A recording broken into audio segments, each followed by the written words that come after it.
I need to see you sitting down for this one, because what I'm about to reveal about American car spending is going to absolutely blow your mind. You know that feeling when you check your bank account after making what you thought was just a normal purchase and suddenly you're questioning every financial decision you've ever made? Well, that's exactly what happened to me when I started digging into the real numbers behind car ownership in America. And I promise you, by the end of this video, you're going to be looking at that vehicle sitting in your driveway in a completely different way. We're not just talking about the sticker price here. We're talking about the hidden financial monster that's been quietly draining your wealth for years, and most people have absolutely no clue it's even happening. Let me paint you a picture of what's really going on out there. The average American is spending over $9,000 every single year just to own and operate a vehicle. Yes, you heard that right, $9,000. That's not some made-up number I pulled out of thin air. That's cold, hard data from the Bureau of Transportation Statistics. And it gets so much worse from here. Think about what $9,000 actually means. That's a luxury vacation every year. That's a down payment on an investment property. That's maxing out your Roth IRA with money left over. But instead, it's vanishing into a depreciating asset that loses value the second you drive it off the lot. Now here's where things get really interesting. Most people think they understand car costs because they know their monthly payment, maybe they remember what they pay for insurance, and sure, they notice when they fill up the tank, but there's this entire universe of expenses hiding in plain sight that nobody talks about. I've spent the last 3 months interviewing financial experts, analyzing thousands of car ownership records, and breaking down every single expense category. And what I discovered is that the average person underestimates their true car costs by almost 40%. 40%! That's not a rounding error, that's a financial blind spot big enough to drive a truck through. Let's break down where all this money actually goes, because the details here are absolutely fascinating. First up, we've got depreciation, which is hands down the biggest cost of car ownership that nobody ever thinks about.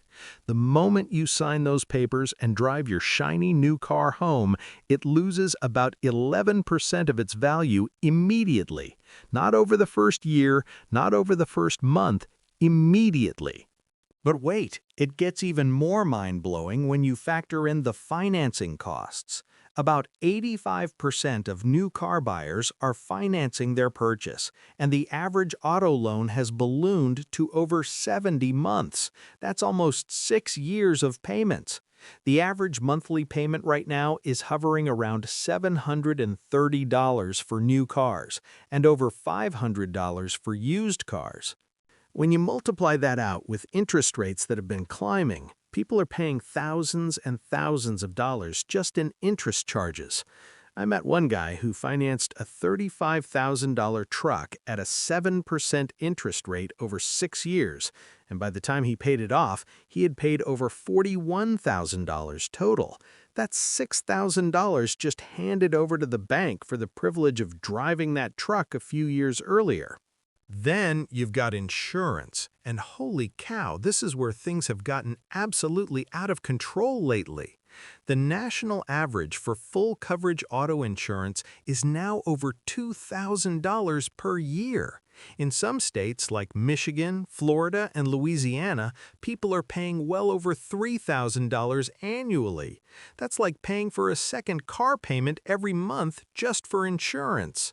And if you're a younger driver or you've had any accidents or tickets, multiply those numbers significantly. I talked to a 23-year-old driver in New York who's paying almost $5,000 a year just for insurance on a basic sedan. That's more than $400 a month just to legally drive a car he already owns.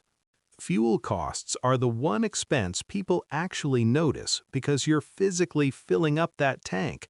But even here, most people drastically underestimate what they're spending. The average American driver puts about 13,500 miles on their car each year. Maintenance and repairs is another category where people constantly get blindsided. Sure, everyone knows they need to change the oil, but there's this constant stream of other expenses that add up incredibly fast. Tire replacements every few years, brake pads, brake rotors, transmission fluid, coolant flushes, air filters, battery replacements, and that's all just the routine stuff. Then you've got the unexpected repairs. A failed alternator here, a malfunctioning sensor there, maybe a transmission issue down the road. The average driver is spending about $1,200 per year on maintenance and repairs, but I've seen years where people get hit with $5,000 or $6,000 in unexpected repair bills. One woman I interviewed had to replace her transmission for $4,500 on a car that was only worth $7,000 at that point. Don't even get me started on registration fees, property taxes on vehicles in certain states, inspection fees, parking costs, and tolls. Depending on where you live, these can add hundreds or even thousands more to your annual car costs. In some major cities, monthly parking alone can run $500 or more. That's $6,000 a year just to have a place to put your car when you're not using it. Now, here's the really crazy part that nobody talks about. When you add up all these costs over the lifetime of car ownership for the average American, we're talking about hundreds of thousands of dollars. If someone starts driving at age 18 and drives until they're 70, that's 52 years of car ownership. At $9,000 per year, that's $468,000 spent on cars over a lifetime. But actually, it's way worse than that because of inflation and the fact that car costs keep rising faster than general inflation. When you account for realistic increases in costs over time, many Americans will spend well over $600,000 on cars throughout their lifetime. Want to know what really makes this insane? If instead of spending that money on cars, you invested it in a basic index fund earning a conservative 7% annual return, that same money would grow to over $3 million. $3 million! That's the opportunity cost of car ownership that absolutely nobody is talking about. Your car isn't just costing you money, it's potentially costing you financial independence, early retirement, generational wealth, and the freedom to live life on your own terms.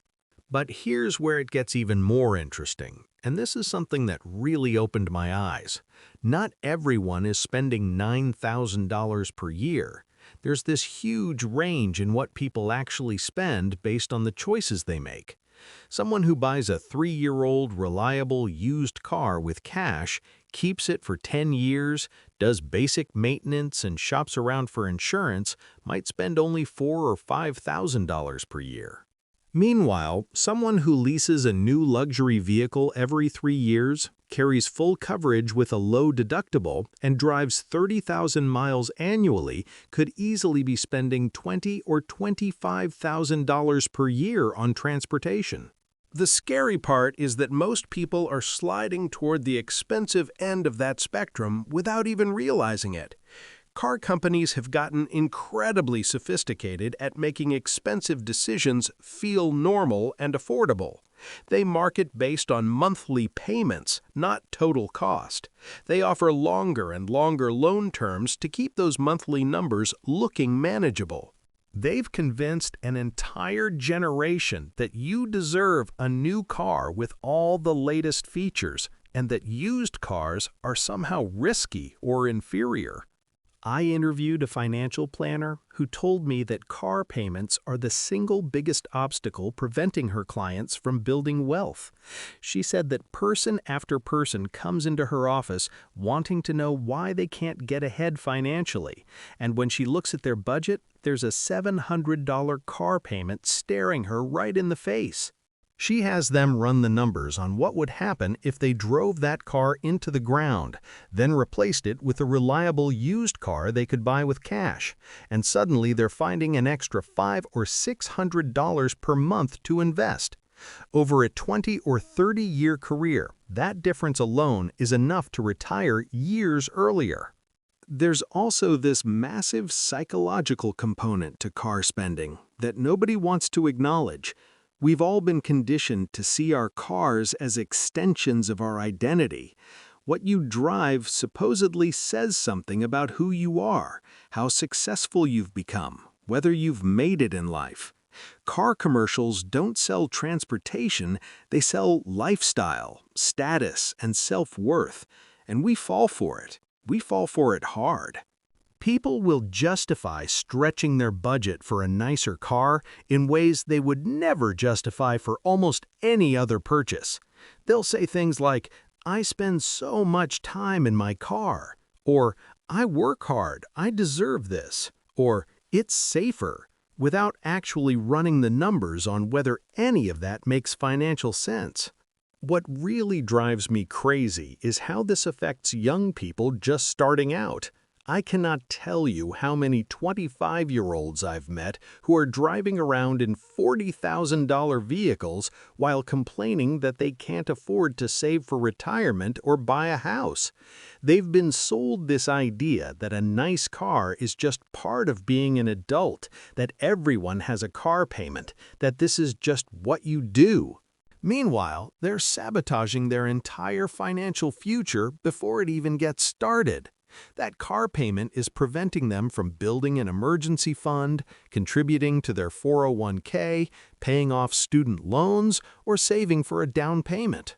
And the worst part is, in 10 years, that car will be worth maybe $15,000, while the opportunity cost of that lost investment time will be absolutely staggering. So what's the solution here? How do we escape this trap? First and foremost, we have to start seeing cars for what they actually are. They're not investments, they're not status symbols, they're not expressions of our personality. They're tools for transportation, period. The moment we can internalize that shift in perspective, everything else becomes easier. Second, we need to get ruthlessly honest about the total cost of ownership before we make any car buying decision. Not just the monthly payment, not just the sticker price, but depreciation, insurance, fuel, maintenance, everything. There are calculators online that will help you estimate these costs for specific vehicles. Third, and this is the big one, we should be buying reliable used cars with cash whenever possible and driving them for as long as they remain mechanically sound. I know that's not sexy, I know that's not what the car commercials are selling, but the math is undeniable. A 3- or 4-year-old Honda or Toyota with 50,000 miles on it will likely give you another 150,000 miles of reliable transportation at a fraction of the cost of a new vehicle. The depreciation curve has already played out. Insurance is cheaper. And if you're buying with cash, there's no interest expense eating away at your wealth. Look, I get it. Cars are fun, new cars smell amazing. There's something genuinely exciting about having the latest technology and features. I'm not saying you should never enjoy nice things or that everyone needs to drive a beater forever. What I am saying is that most people have no idea what they're actually sacrificing to have that new car experience. And if they did, if they really understood the numbers, many of them would make very different choices. Some people will run the numbers and decide that having a nicer car is worth it to them. And that's totally fine, as long as it's an informed decision based on reality rather than marketing and social pressure. The truth is, the wealthy people I've studied, the ones who have actually built significant net worth, tend to drive much more modest vehicles than you'd expect. They understand that every dollar spent on a rapidly depreciating asset is a dollar that's not working for them, not growing, not building their financial freedom. Meanwhile, the people driving the flashiest cars are often the ones living paycheck to paycheck, one emergency away from financial disaster. That's what your current car situation is going to cost you over the next decade. Now ask yourself, is there a cheaper way to accomplish the same goal of getting from point A to point B? What could you do with the difference if you cut that cost in half? This isn't about deprivation or living a miserable life to save every penny. This is about making conscious choices that align with your actual goals and values, rather than sleepwalking through financial decisions because that's just what everyone else is doing. If you truly value having a nice car more than early retirement, more than financial security, more than the freedom to take risks in your career because you're not chained to a car payment, then fine, make that choice. But make it consciously. Make it with full awareness of what you're trading away. The numbers I've shared with you today aren't meant to scare you or make you feel bad about choices you've already made. We've all been there. We've all fallen for the marketing. We've all made financial decisions we'd probably do differently with hindsight. The point is to wake up right now, today, and start making better choices going forward.